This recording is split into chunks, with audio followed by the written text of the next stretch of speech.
Өлгөн адамдын сүрөтүн үйгө илгенге жана сактаганга болобу?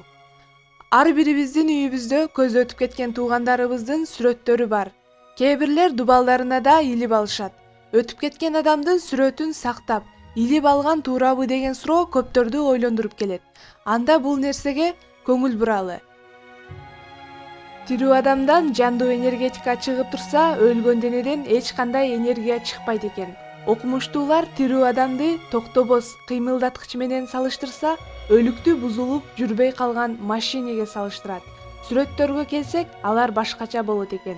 Көзү өткөн адамдын сүрөтү муздак энергетикага ээ болуп калат. Ошол эле учурда тирүү адамдын сүрөтү жылуу энергия чачып, өзүн билгизип турат.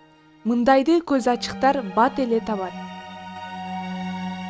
Баарыбыз эле туугандарыбыздын сүрөттөрүн карап отуруп, көз өткөндөрдү жакшы элестер менен эстеп турабыз.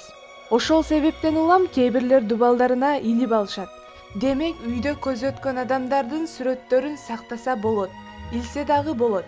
А бирок үйдүн ичине муздак энергетика чыгарып турган сүрөттү дубалга илип алуунун кереги барбы? Дубалга илбей эле өзүнчө альбомго салып, сактап койсоңуз туура болот. Жана дагы тирүү адамдар менен каза болгон адамдардын сүрөттөрүн чогуу сактабаш керек экен.